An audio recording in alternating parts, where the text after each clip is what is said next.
it going there, everybody? This is Samuel Fisher from Green Dispensary Marketing. Excited to be back with another guest. This is Amy Donohue. Is a social media manager for various cannabis brands, and she's got some really insightful information on us about how to use social media correctly, making sure that you're not getting shadow banned and all that stuff. This is going to be a very useful show for anybody who is trying to up their level on social media. How are you doing today, Amy? I'm fabulous. It's going to be 80 today. So after this, I'm going to grab some lunch and take a nice walk. Awesome, awesome. And where are you located? I'm in Phoenix. Phoenix, Arizona. Oh yeah, it must be hot. I've been spent like one day of my life there, and it was so hot that I never want to go back. To be honest with you. Well, we have seasons. It's only hot in summer. Today, normally it's in the 60s, but last week we had our nights went down to 30. So we do have a winter. It's not 110 all year long. Our seasons are just milder. I grew up outside of Buffalo, New York, so I deserve to live here. Uh-huh. A random little fun fact before we jump into this. There's actually flash floods in Arizona, right? I heard something about Yeah, there being because there's flash nowhere floods. for because we get these monsoon storms and it rains so hard so fast and our ground is very hard, so there's nowhere for the water to go when it comes down that quickly. And we have stupid driver laws here where people will get a ticket if they drive where they're not supposed to, and have to be helped out. So yeah, it's part of living in the desert. Well, let's jump right into this. I'm really excited to learn more from you. I actually saw you on LinkedIn yesterday posting about Instagram. I was like, wow, she actually knows a lot. And as I reached out to you and was like, we need to talk. And so let's jump right into this. Can you share more about you, who you are, your personal background? Yeah. In fact, when just for background for everybody listening, when we first got on this call this morning, Sam and I, do you use Sam or Samuel? Either or, whatever you prefer. Okay. Samuel and I were chatting about we have radio or we have DJ in common, just two different kinds of DJ. So I started doing stand up comedy here in Phoenix about 22 years ago. And soon after that, this amazing website called MySpace was created by an awesome guy named Tom Anderson. And I used MySpace to get listeners, get people to come to my comedy shows. I did stand up for about 12 years. And I did it by getting to know people rather than blasting, come to my show, listen, listen, blah, blah, blah. And what I did was I showcased local artists. So they would also share, the episodes. And that's when I learned about not really going viral, but what networking really entails when it comes to social media, because I was hired to do comedy shows because I had a network. I always had people show up. And if you tell a single girl I'll get paid based on who comes through the door to see me, I'm going to tell everybody. And some comics didn't like it. They called it the Amy Donahue show. But hey, I worked my tail off to get people there and to use MySpace and then Twitter, which is my favorite, not anymore, but it was my favorite for a very long time. And then people just started saying, hey, can you help me with my company? And this was on MySpace. And I was like, why would you want your business on social media? That's the stupidest thing I've ever heard. And here we are. Well, I think you were onto something, whether or not it seemed stupid at the time. Here you are 20 Yeah. years later, still doing the same thing, so it definitely worked out. I noticed an interesting story. I was just looking at your LinkedIn profile, and you mentioned on there that you actually, or excuse me, I think I'm putting this backwards. Your sister found you through social media after not knowing you for 20 years. Can you describe that story a little bit more? It's really Yeah. interesting. So I'm an all American Gen X girl with a family that has half sisters, stepsisters, and everything. And my dad was married right out of high school and had a child, and they divorced. And I only knew her, and then he married my mom, and they had me and then my little sister. But I only knew her until I was about three because when her mother got remarried, her stepfather wanted to adopt her. So I never saw her again until one time when I was about 19, she came by to see everyone because she had almost died in a car accident. And none of us would have known if she had. So she came Wow. by, and that was like 1990. And then fast forward to Facebook 2009, the day after the Super Bowl, I get this message on Facebook, if this is you, write me back. And I knew her name and everything because when our father was dying, we missed each other in the hospital. And I saw her picture. I'm like, oh my gosh, there's Cheryl. And again, didn't get to see each other. And so I was going back to Buffalo for a high school reunion. That would have been my 20th. And she picked me up from the airport with my niece and nephew. And even though we never knew each other really, we never lived together, it was just like that, sisters. And so her finding me on Facebook was really meaningful, and that's what social media is all about. And then another great social media story is in 2011, I saw a woman on Twitter talking about her mom needing a kidney, and 3 months later, I donated. So social media can really have an impact on people's lives if it's done the right way. Yeah, well, let's break into this. So you manage social media for cannabis brands. This is probably one of the hardest, if not the hardest niche.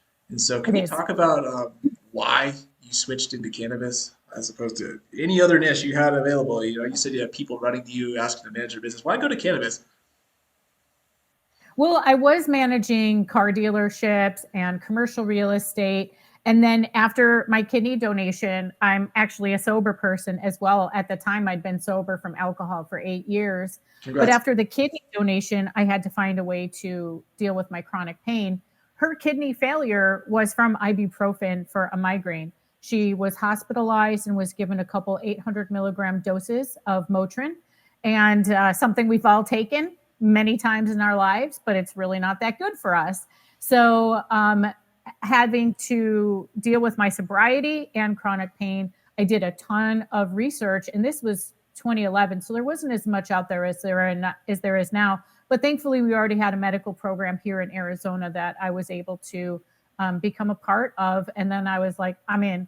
Like, I had the stigma of cannabis for a few years because I went through a traditional AA, which I loved. It helped me to get sober.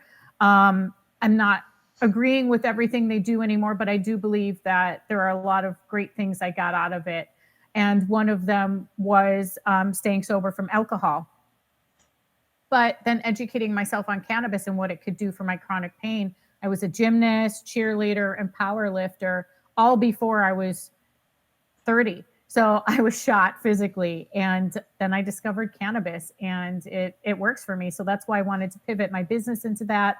I let my Gen Pop clients know, and I said, hey, if you don't want my services anymore, I completely understand. And they all fired me Oh, because still so much stigma yeah. around it.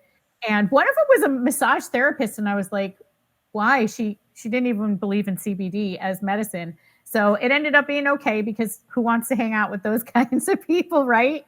And yeah, I've been in cannabis since then. It is the hardest ever because first of all, the industry has kind of globbed onto Zuckerberg. And Mark Zuckerberg, I'm convinced nobody smoked pot with him in college while he was making a website to make fun of the way women looked. And so I think that's why he hates cannabis so much. His terms of service, everyone talks about how they've changed.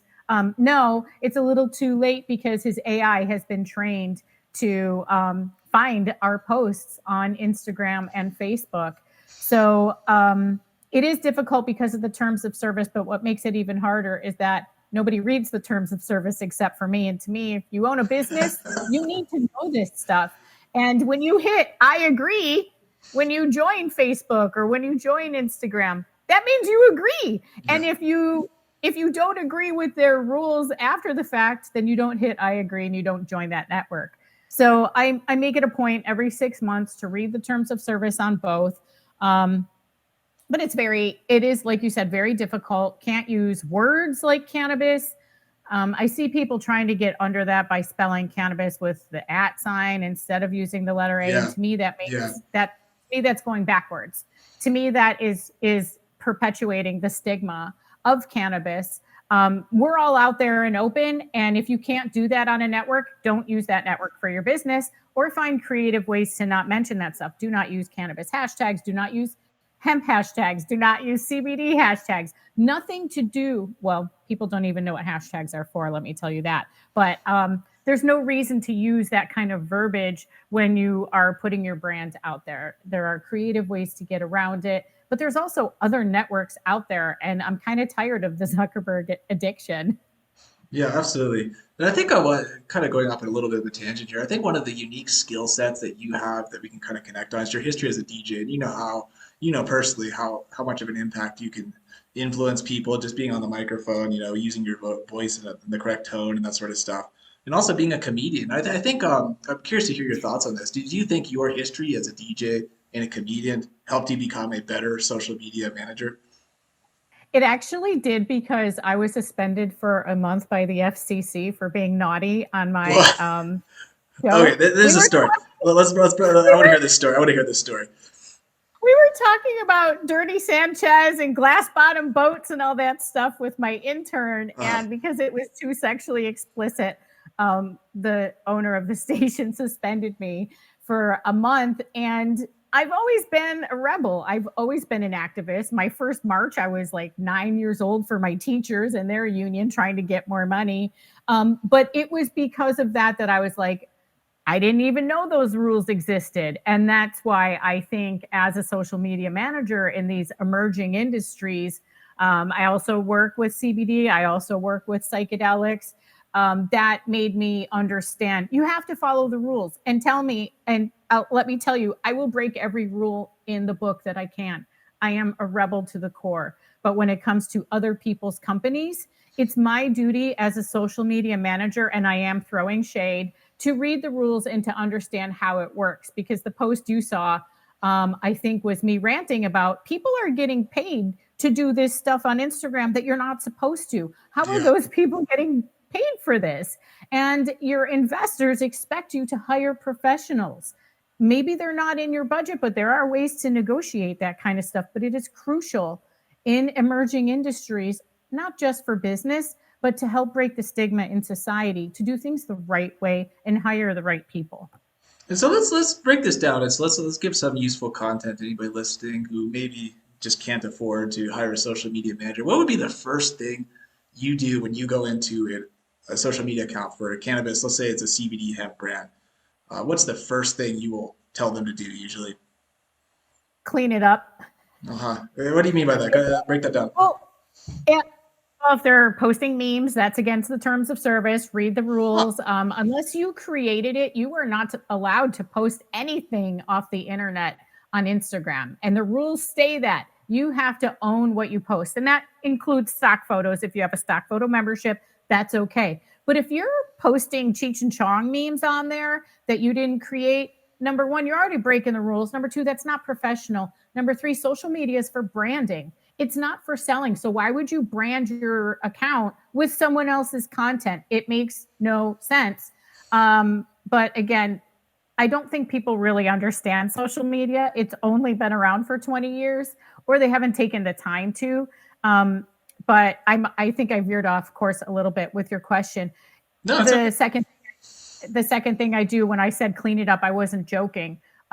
Clean up all those hemp hashtags, clean up all those cannabidiol everything that alludes to these products, you cannot use as hashtags or in your verbiage. You will be shadow banned. And I'm going to explain what that is now because that's going to be your next Yeah, question, yeah. probably. Let's go into that. So I see it all the time. When I'm scrolling on LinkedIn or whatever, it's, oh, they blocked my account. They shut. Nobody see it. Can you describe a little bit about how that works and maybe some steps that a brand could take to avoid getting shadow banned, blacklisted, that sort of stuff?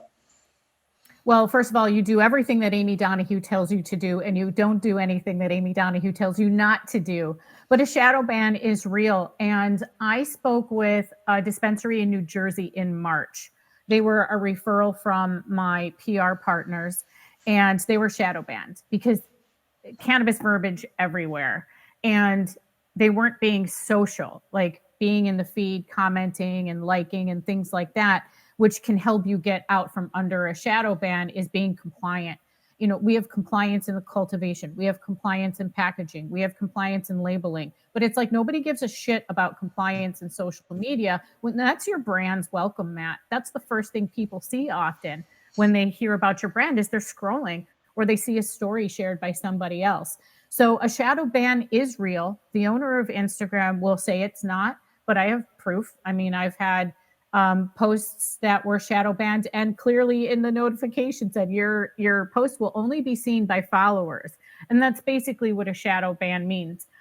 For example, and it might not be like this right now, but Charlotte's Web, the longest brand we've had in hemp is Charlotte's Web. You know, their tinctures have been around forever. But for a while there, this past summer, one of the content creators and I that I worked with for a client, if you go to Instagram and search Charlotte's Web, you won't find it. You have to go to the website, scroll all the way down to the social icons at the bottom, and go to the Instagram account that way. So that's how a shadow ban can be detrimental to you, is you're not searchable. The only people who will see your posts are your followers. Who wants that? If you don't want to make money, raise your hand. Yeah. Yeah. So you mentioned that you got a notification that's only going to be seen by followers. Is that typically the red flag that you're shadow banned, or are there some other red flags that you might notice? That was the only time I've ever been told by Instagram that a post was shadow banned. They don't tell you. And that's why a lot of people don't believe it exists, because, oh, well, I never got a notification of this. Your users did, you know, not as a notification, but they've stopped seeing your posts, or you're not showing up in the algorithm, which is the most important part about if you're going to continue using networks like Instagram and Facebook. The algorithm is king. And if you're not showing up in there, shut your account down. And to that point, I will say I see the same people all the time posting the same thing on Instagram. And people aren't going to like hearing this, but I liken it to an abusive partner. You keep getting punched in the face and you keep going back. You keep getting punched in the face and you keep going back. And tell me why, because your girlfriends are all telling you you're a dumb bitch for staying with this guy, but it's okay to do for your brand on social media. And I just don't get it. I do not get it. That means you find something else. And sometimes those posts on LinkedIn, I think, are cheap for engagement. Oh, now you'll get tons of comments. But what did that actually do for you? Nothing. It Yeah. just made you look dumb because you posted the same thing 2 weeks ago.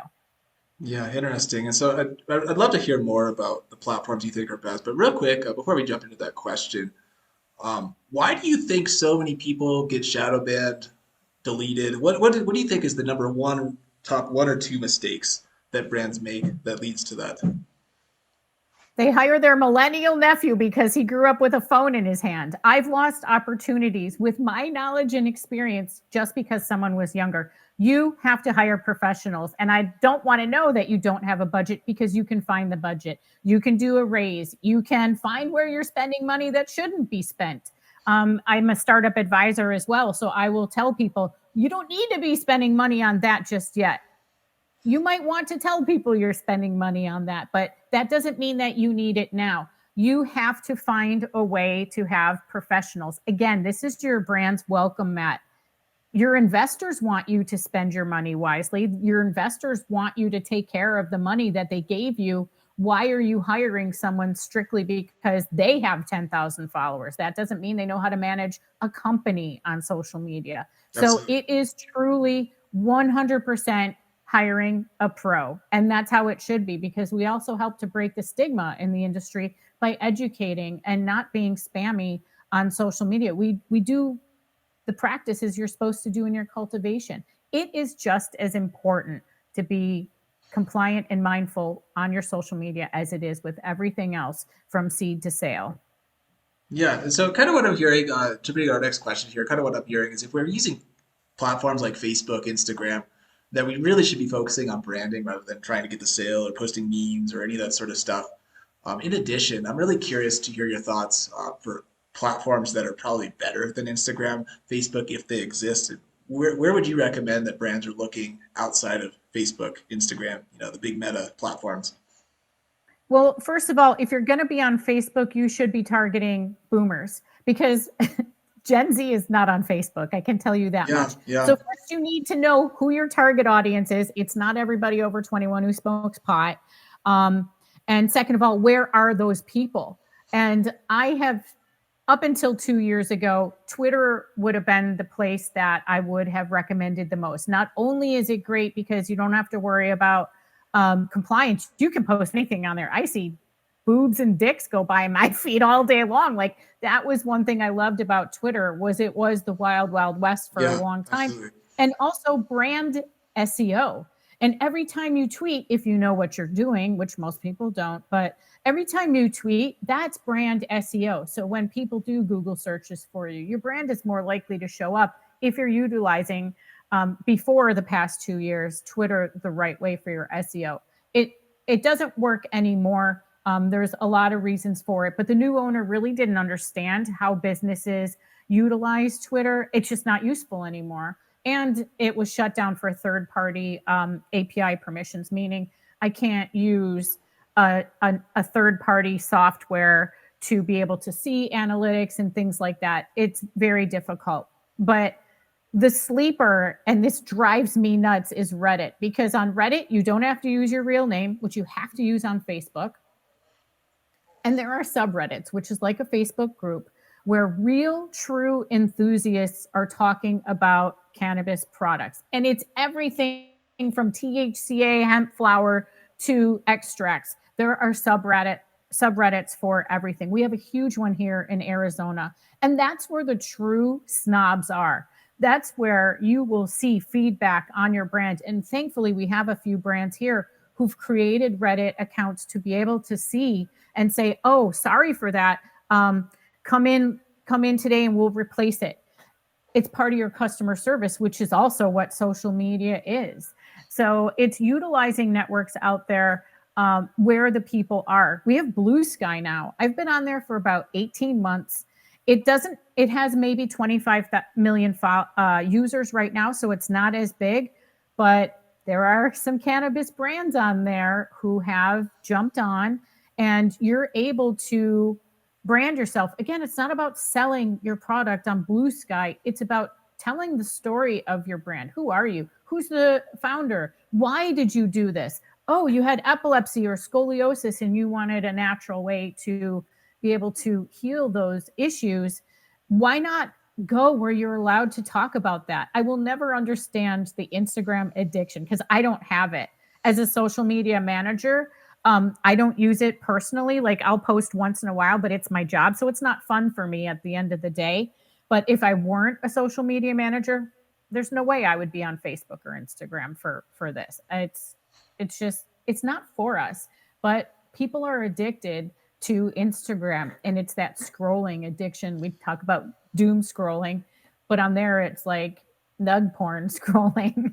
Yeah, so really good points here. I'd really love to actually follow up on a lot of these. Real quick, regarding Reddit, I thought that was really interesting because I know personally in my world of SEO, there's a lot of brands who are selling CBD or hemp that have discovered that if you do an optimized post on Reddit and you have a nice account, you can get these top ranks for many of these keywords that otherwise they wouldn't get. And so I'm really curious, how can a brand leverage, let's say you're a cannabis dispensary with a local location in Denver. How could Yep. you use Reddit to bring in sales and customers? Or is the idea just kind of branding, bringing eyes onto your brand, or what would you say? Social media is not for selling. It is for branding. So even though you might be able to pay for ads on there, I've managed a dispensary in Michigan in there, and every time somebody talked about us, I would just reply, "Thank you. Hope to see you, in the next few weeks or so, or if somebody has a problem." It is for branding. It is for community building. It's called social media, not buy my shit media. So you have to be social. And you're not going to get followers on Reddit like you will on Instagram. You get karma, and karma is your engagement grade on there. And Snoop Dogg was one of the earliest investors in Reddit. I do not understand why so many cannabis brands are not on there. It drives me nuts. It really drives me nuts. Interesting. And so you also mentioned Blue Sky, and so I still haven't jumped into that. Do you think that there's a good opportunity for cannabis brands in Blue Sky right now? Hell yeah. This is the time while it's small, because you get engagement on there still. And there are starter packs. And what a starter pack is, I created one for licensed legal cannabis brands, not the Telegram website ones. But a starter pack is basically a group of accounts that people can go to and follow all of them automatically. Um, or, you can go through one by one and check out their profiles. But having starter packs on there, There are feeds like fungi. I work in mushrooms as well. There's a fungus, several different fungus feeds. It is really where brands can establish themselves now as this platform grows, because it's going to continue growing. It's a woman CEO, which I think we should also be supporting. It's Absolutely. not a tech billionaire. She's making good money now, but she didn't go in this to be a tech billionaire. She went into being a part of Blue Sky to create something great. And I don't even have the Twitter app on my phone anymore, which is heartbreaking because I've been there for 16 years. Blue Sky is the first thing I open in the morning for myself anyway. Yeah, well, Twitter's changed a lot too in the past few years, as you know, from branding to kind of how it works, and now you have to pay to play sort of stuff. It's probably not the best platform. But I'm really It's curious before we kind of transition over to a different topic here. What if you were to give a top five for 2025 of platforms that brands should be leveraging to get eyes on them? What would that top five be? So number one, I would definitely say Reddit. Number two, LinkedIn. Because if you're a flower brand, where the wholesalers are and decision makers is LinkedIn. I don't understand when people don't have a company page for all of their brands on LinkedIn. I do believe in Blue Sky, and then the bottom two would be Facebook and Instagram if your target audiences are there. Um, Unfortunately, there aren't that many platforms to choose from right now. So I have to include those two, but they're at the bottom of the barrel for me. They're Well, the good list. sludge at the bottom of your coffee cup in the morning. Really, really informative. I'm actually learning a lot about how I should be changing my branding strategy. So thank you for I'm giving happy me. to give you a I'm happy to give you a free consultation in exchange for this opportunity here. Sweet. Yeah, let's follow up on that. Another thing I was kind of interested on when I was looking at your LinkedIn profile, it looks like you help with investor relations. And so obviously, I've seen a big trend in 2024, probably could just continue into 2025, that a lot of these dispensaries are getting bought out by MSOs. And so I'm curious if you kind of help facilitate these sorts of discussions and sales meetings. I started helping people sell licenses here in Arizona, which is now the MSO state. Out of 140, there are less than 20, I believe, that are still locally owned. Um, the past year has been difficult financially to get investors for people. I'm hoping with some national wiggle room going on, which isn't going to happen probably for 4 years, but I'm trying to be optimistic about that. I think a lot of investors are just leery on the flower touching side because I have several clients right now looking for investors to our plant touching. The rest are ancillary. One of them is buying motels and bed and breakfasts around the country to make them cannabis resorts and getting away from the alcohol fueled experience, because I'm Interesting. 53. I would rather, and I don't drink, I'm 21 years sober. I don't go to MJ BizCon anymore because it's an alcohol city and it's an alcohol event. Let's be honest. Um, That's fair. but yeah, it is fair. I went many years. I spoke a couple times. Um, so yeah, investor relations is really fun for me because I want to help people achieve their dreams. So if anybody is interested in investing, please reach out to me. I have some very unique and awesome opportunities of people who have dreams that really deserve. I don't take everybody on, but these people deserve it. I create relationships with everybody. I get to know them. I'm not just in it for the money. I want to help people achieve their dreams. And 75% of who I work with are women. And we deserve to have our dreams to be to be able to fulfill those here in this industry. Because as you know, Absolutely. we've kind of dropped off. It's become a lot of it's a male dominated industry. So I'll do everything in my power to help women to get that money that they're looking for. Yeah, well, people like you are the leading the charge in that. Just being on shows like this, just posting on LinkedIn, just helping brands and helping brands grow. And so, kind of to follow up on that, one question that I forgot to ask: what would you say is the biggest client success story that you've had with social media management? Oh my gosh. Honestly, just help I my success stories have to do with empowering people to do the best for their social media, which is why I do hourly consulting as well. When I can when I can teach people how to take their brand to the next level, that's a success story to me. And I've worked with so many, I don't think I could just throw one out there, but it really has to deal with educating and empowering people to do things the right way. That's a success story to me. And when they come back and say, we haven't gotten thousands of followers since meeting with you, but we've got hundreds and they're engaging, because the follower count doesn't matter. The engagement rate and the reach is what matters for Yeah, that. yeah, you can just So buy the little bot accounts to follow you anyway, right? I'm sure you see that a lot. People with like 10,000 followers and one like on each post. It's so obvious. it's so obvious, and that's also why I don't recommend Twitter anymore, because it's it's the blue check bots. There are thousands and thousands of fake accounts on there now with blue checks, because Elon's paying $8 a month for all of them to be on there. Dude, But they just don't. The engagement doesn't work anymore. I'm shadow banned on Twitter, my home base, just because of all of that. You need to be transparent. Do not buy followers. That's, I mean, we know that kid in middle school, the kid who always had money and bought people peanut butter fudge in the lunch line, but that doesn't mean that he's got friends. That means he's got people who take advantage of him buying something. So buying followers is not cool. It means you're fake, and who wants to be fake in this industry? Not me. yeah, absolutely. Definitely. And I'd love to give you, we're kind of wrapping up here. We're stretching over 30 minutes, and so definitely respect your I time. told you. I told you. We were not But one more question, that just like three little quick little fun ones, if you're comfortable answering them. I'd love to give you the chance to kind of address anybody listening who is perhaps on the fence of having a social media manager, to kind of pitch your services. Do you want to go ahead and have the floor and pitch? Well, I mean, I have 20 years of experience doing social media management, so I know how it works. And I know that it is about community, and it is about building a brand and building brand ambassadors, basically, people who are going to talk about you. It's like I said, it's not about the sale, it's about community, because this industry started with handshakes. It didn't start with likes. And that's what people have forgotten, because platforms like Instagram are so saturated, it's really hard to get into that feed. It is important, even on an hourly basis, to hire a professional.